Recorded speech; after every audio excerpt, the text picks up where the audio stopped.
नमो तस् भगवतो अरहतो सम्मा संबुद्धस्स। 0% भ्रष्टाचार की कहानी आपने देखी। विस्पुफ जातक देवी ने भिक्षु को सावधान किया, क्योंकि भिक्षु जेतवन विहार में प्रव्रज्या लेकर आसक्तियों को छोड़ने का अभ्यास कर रहा है, और वही अगर आसक्ति में, सुगंध की आसक्ति में किसी तालाब के पास जाकर यह मनोरंजन करता है, तो ये उसके मन में एक विकार पैदा हुआ है। और सच्चाई यही है कि विहार में रहकर पंचशीलों का पालन इस प्रकार करना है कि कोई भी नियम न टूटे, क्योंकि अगर भिक्षु नियम का पूरी तरह पालन नहीं करेंगे तो बाहर संसार में उपासक और गृहस्थ, जहाँ संसार में तो तमाम तरह के प्रलोभन और भ्रष्टाचार के कारण हैं, तो स्वाभाविक है कि वो विचलित हो जाएंगे, क्योंकि विकार पहले मन में उत्पन्न होता है, सूक्ष्म रूप में वहाँ पैदा होता है। चोरी करने से पहले चोरी का ख्याल मन में आता है। इसलिए इस कथा में इस बात की ओर संकेत किया गया है कि मन में विकार पैदा न होना वही 0% है। और यह आवश्यक नहीं है कि हमेशा कोई निगरानी अफसर हो, विजिलेंस हो, ईडी हो, तभी उसका पालन किया जाए। ये तो इंसान के मन के अंदर विवेक, उसका विवेक और उसकी बुद्धि उसको मार्गदर्शन करे, क्या गलत है, क्या सही है, क्या कुशल है, क्या अकुशल है।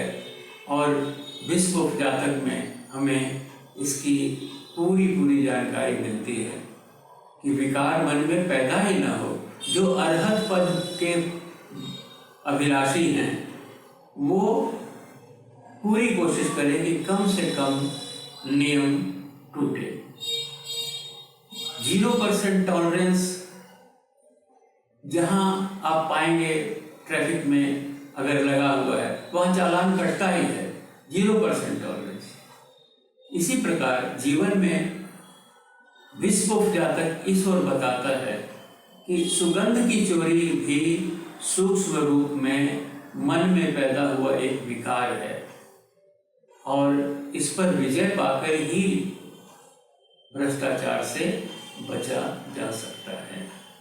नमो बुद्धाय। नमो तस् भगवतो अरहतो सम्मा संबुद्धस्स। दर्शकों, आपने पिछली बार 0% भ्रष्टाचार की कहानी देखी, और इस बार 100% का भ्रष्टाचार कैसा होता है, इसकी अट्ठकथा भरु जातक है जो आपने देखी है। तो इन दो सिरों के बीच, यानी 0% और 100% के बीच, निचले स्तर का, बीच वाले स्तर का भ्रष्टाचार होता है। 100% भ्रष्टाचार का अर्थ हुआ कि जो सबसे सर्वोच्च अधिकारी है, उच्चतम पद पर है, अगर वही भ्रष्टाचारी हो तो प्रबंधन कैसा होता है।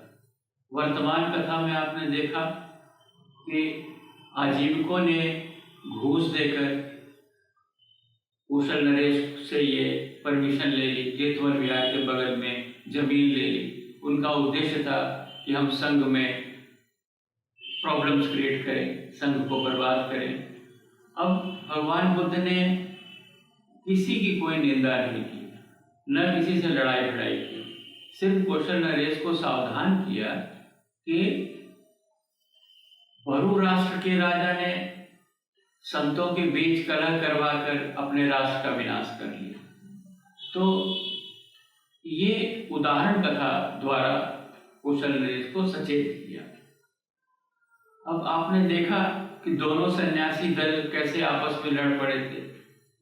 दोनों सन्यासी ये समझ में आ गए, जल्दी उनको समझ में आ गया कि ये राजा बेशर्म है, ये हम लोगों का फायदा उठाकर अपना उल्लू सीधा कर रहा है। और ये बात सच है, अगर किसी राष्ट्र का सर्वोच्च अधिकारी ही अपनी जनता में नफरत फैला दे, उनको लड़वा दे, तो प्रलय की स्थिति आ जाती है।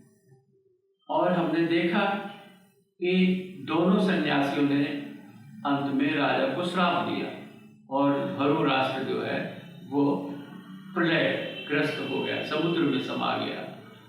तो कहने का अर्थ यह है कि अगर सर्वोच्च अधिकारी ही भ्रष्ट हो तो वो सबसे बड़ा घातक होता है, सबसे बड़ा, यानी भ्रष्टाचार वो सबसे ज्यादा प्राणघातक होता है। क्योंकि जनता अगर सही भी है, जनता भ्रष्टाचारी नहीं है, परंतु राजा के भ्रष्टाचार होने की वजह से जनता को भी भुगतना पड़ता है। तो बुद्ध की प्रबंधन का संदेश इसमें यही है आम जनता के लिए कि आप अपने राष्ट्राध्यक्ष का चुनाव, सर्वोच्च पद का चुनाव बहुत ही सावधानी पूर्वक करें। नमो बुद्धाय।